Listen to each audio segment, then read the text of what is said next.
Story time and a deep dive on being afraid. I was interviewed for a book about my life and my career along with 24 people in different fields, and that book was published in 2024.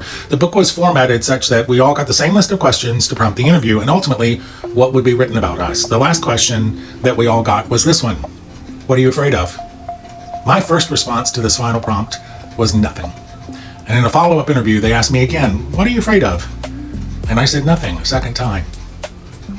The author, Beverly Gandera, then disclosed that out of the entire population of success stories in the book, I was the only one that said nothing. At that time, that was true. I said something truthful. But things that are true for us at certain times in our lives can become untrue with time and with space and with experiences.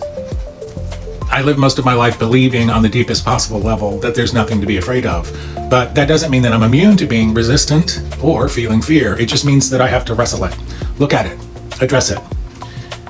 Take those emotions to the ground in order to make sure I'm living a fearless life. If Beverly had asked me that question just a year later, I might have answered a little differently, not because I live in a constant state of fear, but because I noticed I was resisting some things in my life at a very core level. And that's biological. That's a component to all of our humanity. It's my job, my calling, and it's your calling too, to let resistance go and stop worrying about things and how they're going to happen. Stop worrying about controlling how they're going to happen, and let your desires dictate the path, and let go fearlessly.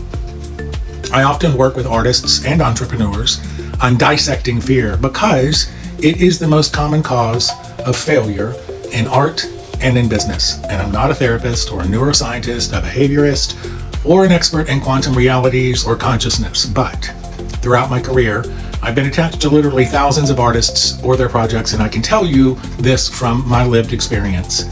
Fear kills more creative careers than lack of talent or lack of determination ever has.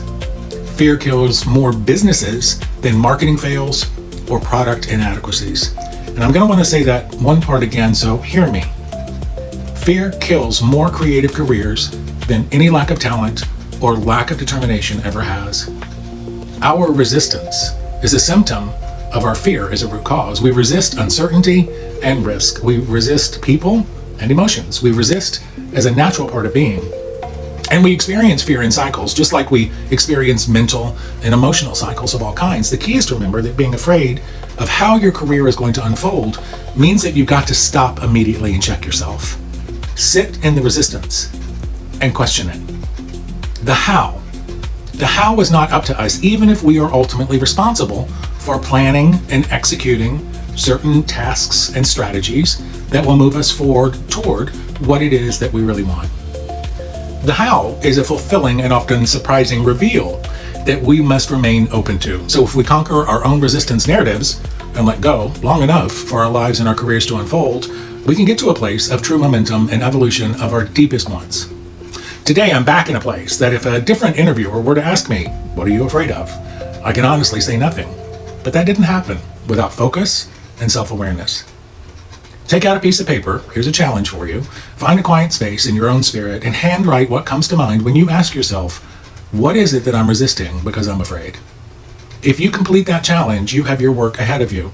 Set about conquering your internal creative and entrepreneurial resistances, and the world will open up for you.